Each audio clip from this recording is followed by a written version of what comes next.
Last week, just before murdering 50 people at 2 mosques in Christchurch, New Zealand, a 28-year-old Australian man exclaimed, "Subscribe to PewDiePie."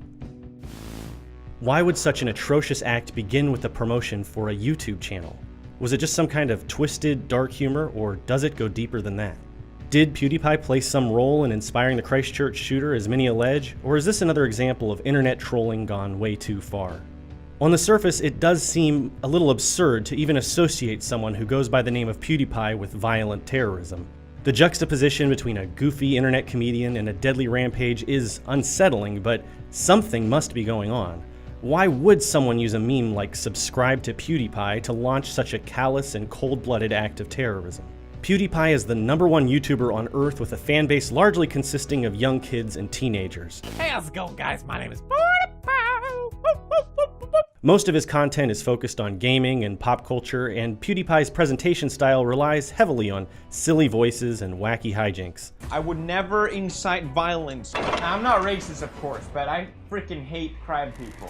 PewDiePie has been described as a Nazi by some, but the over-the-top, zany delirium of his videos are a far cry from the overtly intimidating imagery of neo-Nazis and white supremacists that I grew up with. To be clear, PewDiePie has said and done things that are unmistakably racist. He casually used the N-word during a live stream, he promoted an openly racist and anti-Semitic YouTube channel. Perhaps most infamously, he did a stunt where he commissioned Indian men on the website Fiverr to hold up signs that read "Death to all Jews." I like the editing. Now, in PewDiePie's defense, he has apologized for his most egregious deeds and words, and it's easy to write this stuff off as small potatoes. Heated gaming moments, bad jokes that were carried out without much forethought, innocent mistakes. He's a YouTuber after all, an entertainer, not the President of the United States, not a journalist, not a political activist. His channel exists to amuse young people, not engage with them politically. He'd tell you that himself, and I'm sure that's what he honestly believes. And entertainers making off-color jokes or blurting out racist slurs in heated moments are nothing new. Back in 2006, when I was a young dude, Michael Richards, who played Kramer on Seinfeld, which was basically the PewDiePie of the 90s, called an audience member the N-word during a stand-up comedy act. It was a big deal, and his career never really recovered, but nobody accused him of inspiring racist violence. So what's different today? Is this a case of SJWs and cultural Marxists reading too deeply into a problem that isn't really that serious? Or is there truth to the idea that PewDiePie's actions may have contributed to what happened in New Zealand? Death to all Jews. I want you to say after me, "Death to all Jews." And, Hitler was right. I admit it would be patently absurd to say that PewDiePie is fully and directly responsible for the terrorism in Christchurch, so to be clear, that's not what I'm saying. But I do think PewDiePie and some of his fellow popular YouTubers share some responsibility with thousands of other figures, large and small, who contribute to a large and insidious pipeline of violence that fit within the framework of something called stochastic terrorism. What is stochastic terrorism? First, let's talk about what we might call traditional terrorism. Historically, terrorist groups have had fairly rigid and formal hierarchies. At the top of the hierarchy, you have leaders who recruit followers through extreme rhetoric. The leaders indoctrinate and train their followers at dedicated facilities, set up cells of agents and operatives in target locations, then activate them to commit terrorism by issuing direct orders. Stochastic terrorism is very different. It's a much more vague and structureless phenomenon with no clear leaders and no direct calls for violence. In mathematics, a stochastic process is a system that changes over time in a way that's random, at least in part. Stochastic terrorists work by making individuals more extreme over time, making it more likely for these extremists to commit acts of terror. It's stochastic because the acts themselves are unpredictable. Nobody knows when or where they will occur or who's going to commit them. No direct orders are issued, but they will occur eventually, as long as stochastic terrorists are able to operate. Stochastic terrorism is particularly insidious because it enables extremists to act with intent, knowing that they will cause terror, but it gives them enough distance and plausible deniability to keep any individual stochastic terrorist from taking personal responsibility for acts of violence. Okay, this is all starting to sound a little abstract, so let's take a look at how fascist stochastic terrorists are operating in practice through what I call the PewDiePipeline. As I'll explain in more detail later, I don't want to focus too much on PewDiePie alone as an individual, because this is a system of violence that's bigger than any one personality, even one with 90 million subscribers. But I'm still going to call it the PewDiePipeline because it highlights how seemingly innocent influencers like YouTubers and comedians are contributing to stochastic terrorism. Before we can begin to understand how edgy jokes lead to full-on acts of terrorism, we first need to examine some sociological and psychological processes that are leveraged by stochastic terrorists. The pyramid of violence was first developed by social scientists to explain how sexual discrimination leads to sexual violence in our society. These same social processes are used by stochastic terrorists, so it's easy to adapt the pyramid to model the continuum of behaviors that lead to acts of violence. In our pyramid of stochastic violence, the base represents behavior that is very common and relatively benign. As we move up the pyramid, the behavior becomes less common but more violent. As individuals move up through the levels of the pyramid, they are spurred on by the behavior of individuals below and inspired by the activity of individuals above. So let's work our way up through the pyramid and see exactly how stochastic terrorists function in our society. Stage 1. Attitudes and beliefs. At the bottom of the pyramid are attitudes and beliefs, cultural phenomena that nearly all of us have internalized to some extent or another. These are things like stereotypes and harmful assumptions that are difficult to avoid in our society. Here are just some examples of racist attitudes and beliefs that nearly all of us have internalized to some extent or another. Black people are more likely to be criminals, Muslims are more likely to be terrorists, gay people are more likely to be promiscuous. Some of these attitudes and beliefs are so deeply embedded in our subconscious minds that they're borderline instinctive. For example, a lot of white men become very uncomfortable if they see a black man with a white woman. Heterosexuals often get upset by gay men sharing public affection. Many of us tend to be overly suspicious of Muslim-presenting men at airports and train stations. These are all symptoms of very subtle but very pervasive biases. Every single one of us holds implicit biases like these, whether we realize it or not, whether we want to or not. If we're willing to recognize that we have these kinds of implicit biases, we can try to identify them and minimize their effects. But if left unchecked, these discriminatory attitudes and beliefs will quickly manifest, moving us up to the next tier on the pyramid of violence. Stage 2. Microaggressions. Microaggressions are subtle actions that cause harm to marginalized or vulnerable people. In many cases, microaggressions are completely unintentional. They're called microaggressions because they're so subtle that we can't even tell that they're there if we don't know what we're looking for or how to look for them. Microaggressions can manifest in words or actions. Examples include things like assuming ethnic minorities such as Asian Americans are foreign-born and saying things like, "Wow, you speak good English." Locking your car doors when a black man walks by, casually using terms and phrases that are discriminatory, such as Indian giver, that's so gay, or I Jewed him down. The list goes on, but I trust you get the point. Microaggressions like these indicate that discriminatory attitudes are present, and these unconscious biases are bubbling to the surface and might be a little bit less than unconscious. A person who commits microaggressions frequently and without any resistance from peers will become increasingly comfortable engaging in harmful, discriminatory behavior and speech, which makes it much more likely to move up to the next tier on the pyramid. Stage 3. Verbal expression. As individuals become more comfortable expressing discriminatory attitudes, they begin testing the waters with jokes and stereotypical or even flagrantly bigoted statements about others. They may begin to harass others, especially online where they can remain more anonymous and there are fewer social repercussions. They're likely to begin surrounding themselves with people who share their prejudices so that they can make mean-spirited jokes and have prejudicial conversations without social consequences. They'll consume media that reinforces their prejudices, making them feel more confident and justified in their bigotry. This stage is particularly important because it's where bigotry externalizes and individuals begin to do intentional harm to marginalized people. As individuals move through the verbal expression stage, they're likely to follow similar patterns of development. Verbal expression includes humor, and that's how it often begins. This is where we meet highly popular influencers like PewDiePie, JonTron, and even Joe Rogan. Europe has problems. They definitely do. And whenever you have people from one culture that immigrate into another culture and they're disenfranchised and poor, and they have really, well, I'm going to keep going with it. And they also have a really restrictive, fucked up culture that they're coming from, and they want to impose that culture on the people that live in Germany or wherever, and they want women to start wearing long dresses, and they treat them like they're whores if they don't. That's all fucking real dangerous. They're from a different part of the world, and it's a part of the world that hasn't changed much in a long time.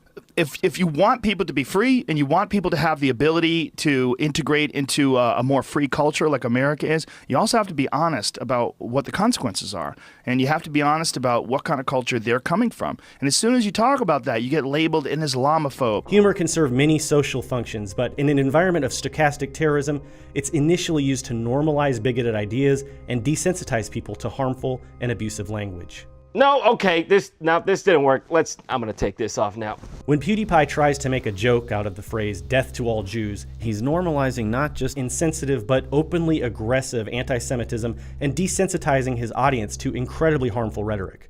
Then, when he uses his platform to promote overtly anti-Semitic videos or fascist books, he's escalating his fans even farther through the pipeline of stochastic terrorism. It's a 1-2 punch. First, desensitize with humor, then push fans to more overtly racist content and ideas. Edgy humor primes the pump so that fans of this kind of comedy become much less likely to be turned off by more overtly prejudiced figures like Stefan Molyneux and Paul Joseph Watson and Laura Southern. A key point is that none of these jokes exist in a vacuum. When an edgy comedian repeats a racist concept for a cheap laugh, it makes it easier for a more seriously prejudiced political propagandist to push their bigoted agenda. And on the sidelines, at all times, there are the memes. Ah yes, the memes, the chans, forums like Stormfront, edgelord Discord servers. There are a lot of unsavory corners of the internet where virulent and aggressively prejudiced memes run wild. While YouTubers and public figures are normalizing verbal expression of violent rhetoric from above, masses of internet trolls in these spaces are shoving individuals along through the pipeline from below.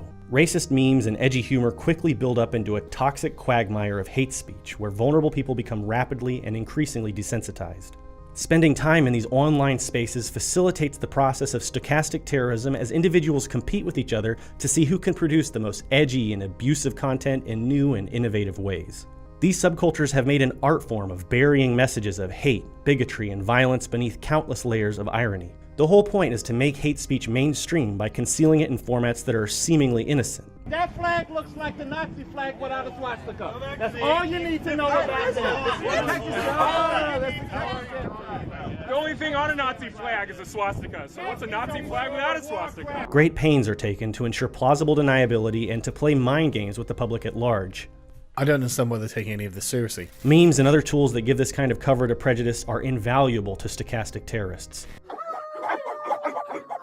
The dog whistle is another tool of concealment. Dog whistles are political statements that are hidden in plain sight so that only members of the in-group can identify them. An important historical example of dog whistle politics was the Southern Strategy, which was a Republican political party election strategy used during the Civil Rights era to increase political support among white voters in the South by appealing to their racism. Southern strategists did not use openly racist language when appealing to racists. Instead, they used race-baiting dog whistles like forced busing, states' rights, and other phrasing that was clearly coded as racist to the target audience, while remaining vague enough to leave room for plausible deniability. Dog whistles have gotten a lot more sophisticated and opaque since the days of the Southern Strategy. We might refer to newer forms of alt-right dog whistling as the Lauren Southern Strategy, as modern white supremacists like Lauren Southern have developed sophisticated rhetoric that coats their vicious racism in a veneer of respectability. No longer do they call themselves white supremacists openly, they now call themselves white nationalists and racial realists who want an ethno-state. They insist that they don't think white people are superior to other races. They argue that white people are the ones in danger, the disappearing minority that deserves to be preserved. No longer do white supremacists shout with sincerity, "Kill all Jews" in public. Now they couch themselves as the victims as they shout, "Jews will not replace us." But there are other forms of dog whistling and coding that are even more difficult to decipher. Is the OK sign racist?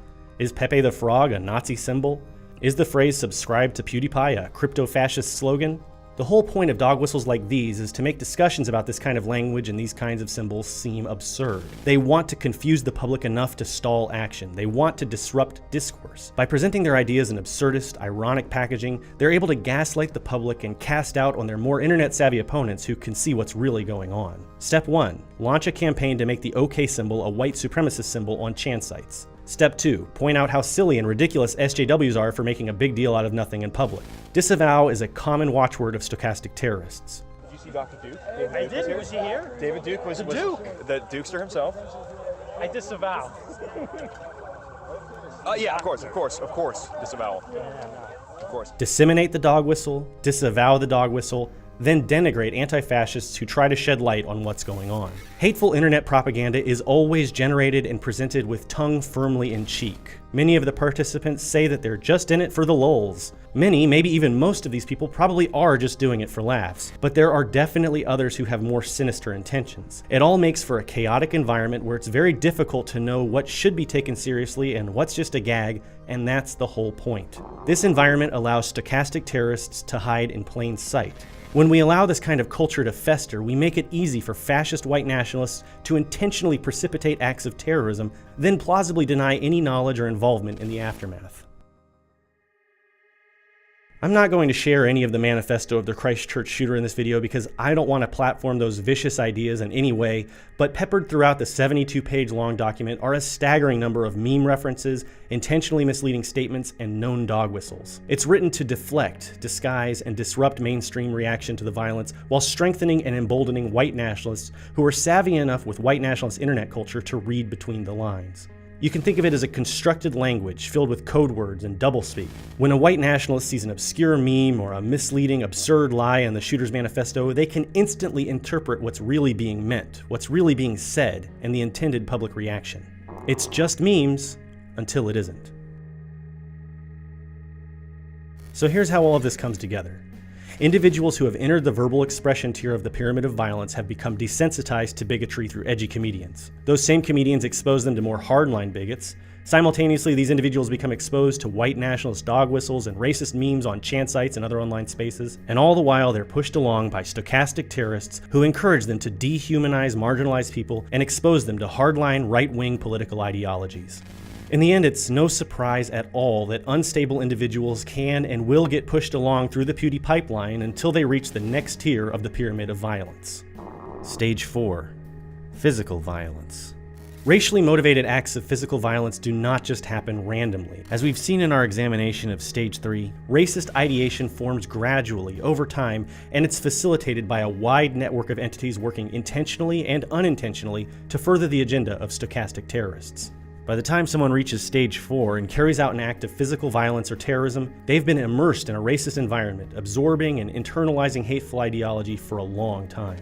If the process is interrupted at any stage as an individual passes along from Stage 1 to Stage 3, then physical violence can be prevented altogether. If an individual is made to understand that they hold prejudicial attitudes and beliefs early on, they're much less likely to exhibit microaggressions. If someone's made to understand that their microaggressions are hurting marginalized people early on, they're much less likely to graduate to more explicit verbal expressions of bigotry.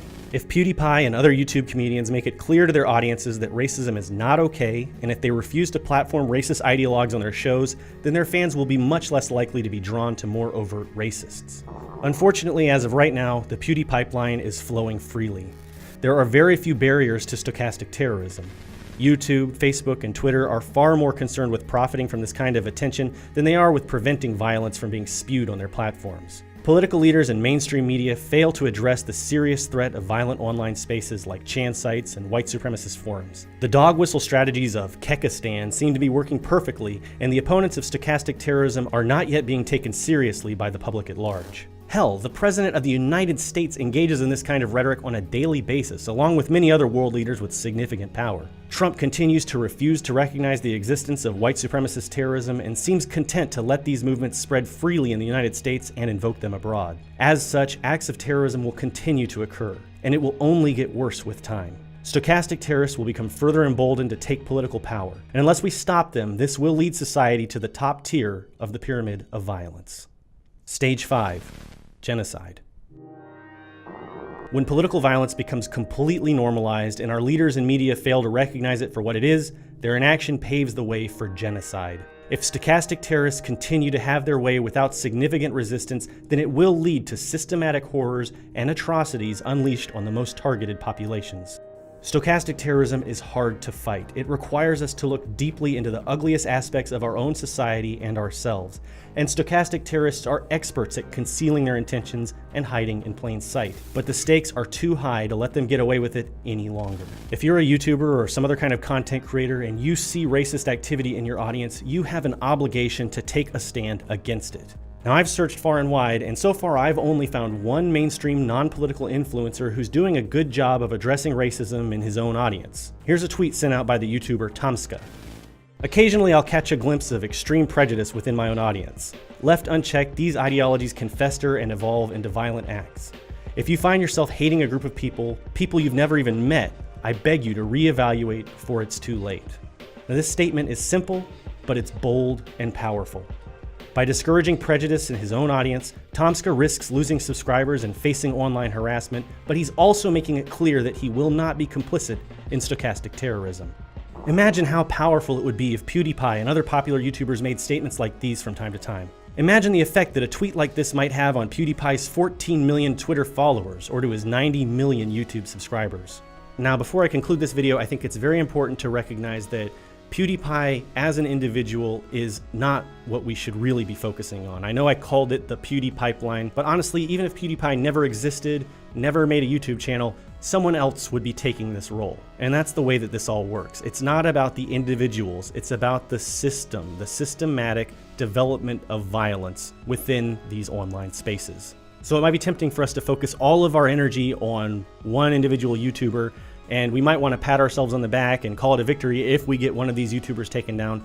But I'm telling you, even if PewDiePie and his entire channel disappear tonight, somebody new will spring up and take his place tomorrow, as long as this process of stochastic terrorism is permitted to continue.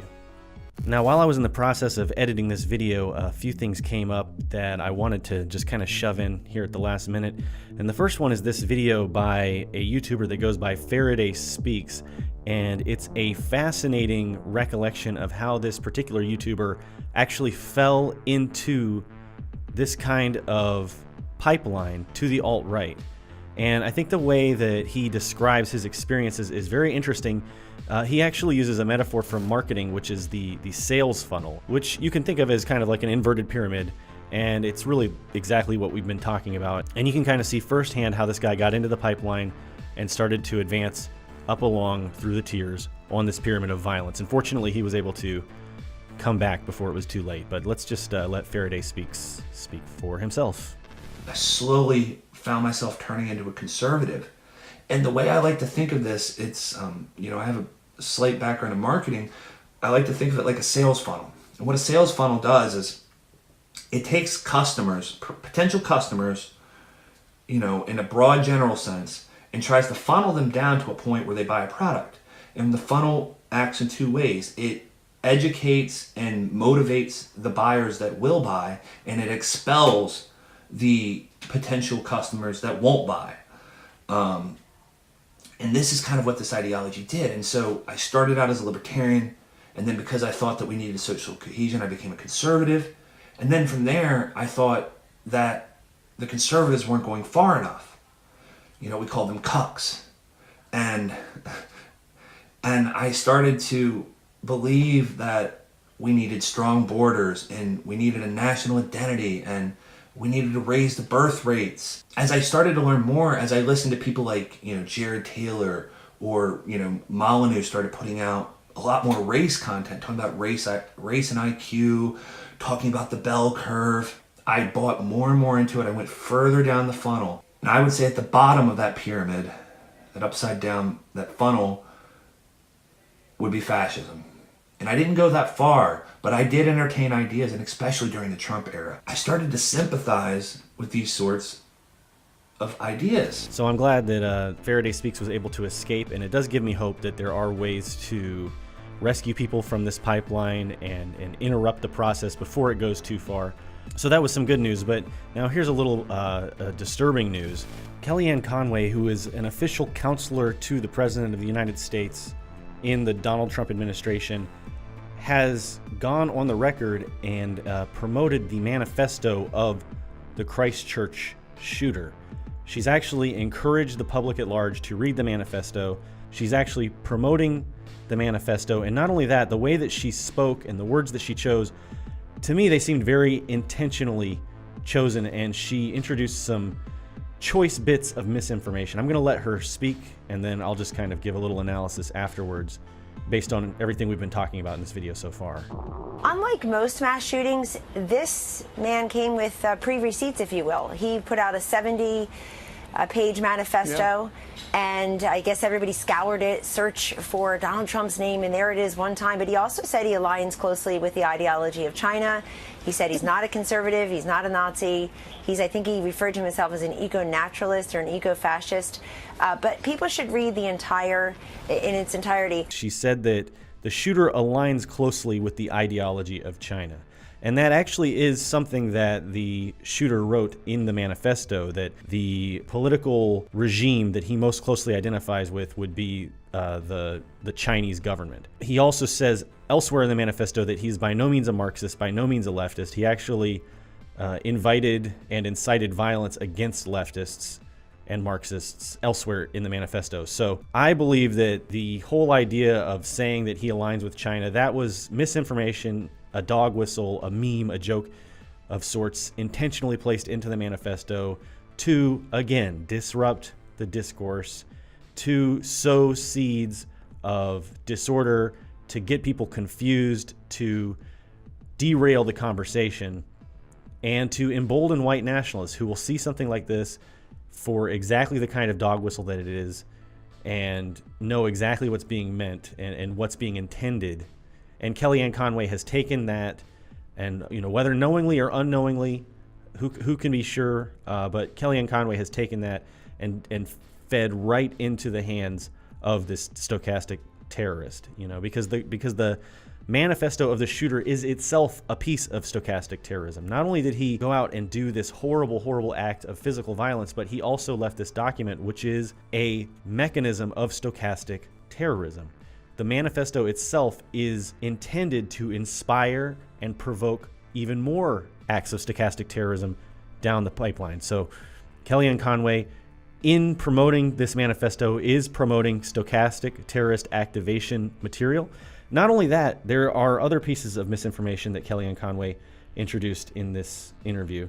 She said that the terrorist is not a conservative, not a Nazi, which to me seems like a subtle defense of Nazis. She said that he's an eco-naturalist or an eco-fascist. Now, most of the people who are going to be watching this televised news, they're going to be baby boomers, the kind of people who are not going to go out and seek out the manifesto. So, and if they're already receptive to these right-wing Trump administration messages, they're just going to take whatever she said and run with it. So they're going to believe that this is a eco-naturalist who follows the Chinese government, and they're going to assume that it's a leftist who committed these acts, and that lie is going to get established and disseminated far and wide on the right, and it risks bleeding into the center as well. And it reminds me a lot of a piece from Sean's video on Charlottesville, which I'll play now, which talks about how these right-wing lies can spread like wildfire if we're not careful and if we don't stamp them out immediately. And there was, of course, also a conspiracy theory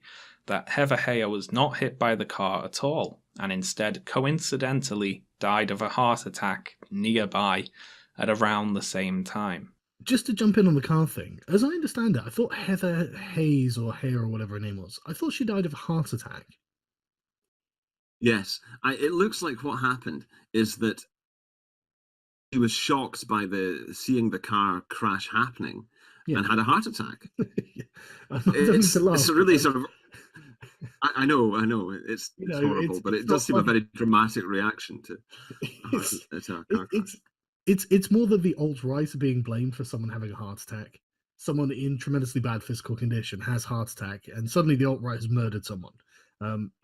This is something I'm surprised the alt-right doesn't make a big deal out of, to be honest. I would have thought that would. Well, we try to.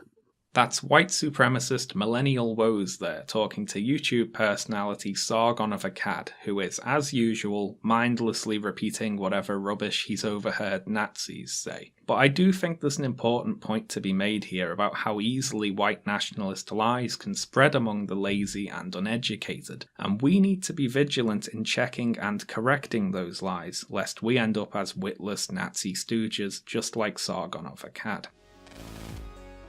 No matter who you are, you can help fight stochastic terrorism. If you know someone who seems to be moving up through the pyramid of violence, try to stop them before it becomes too late. Help spread the word about the very real and violent consequences of edgelord humor and the role that these jokes play in stochastic terrorism.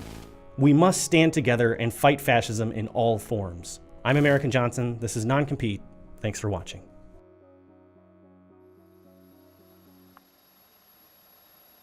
Well, I first read a small article in the newspaper that the first colored family had moved into this community. And following that, why I began to hear on the radio and read in the newspaper that there was some disturbance around this home that these people had bought. What was your initial reaction? I was terribly shocked to find that there were people in this community who would be so violently opposed to it. The main issue is the right of these people to live like Americans as they choose, and to be accepted as good neighbors. There were all kinds of rumors. I guess some of them were being spread deliberately, some were just a result of hysteria. I'm sure that a more reasonable attitude is going to prevail in this community, and I have great faith in the people here, and that they'll soon find out there's nothing to be afraid of.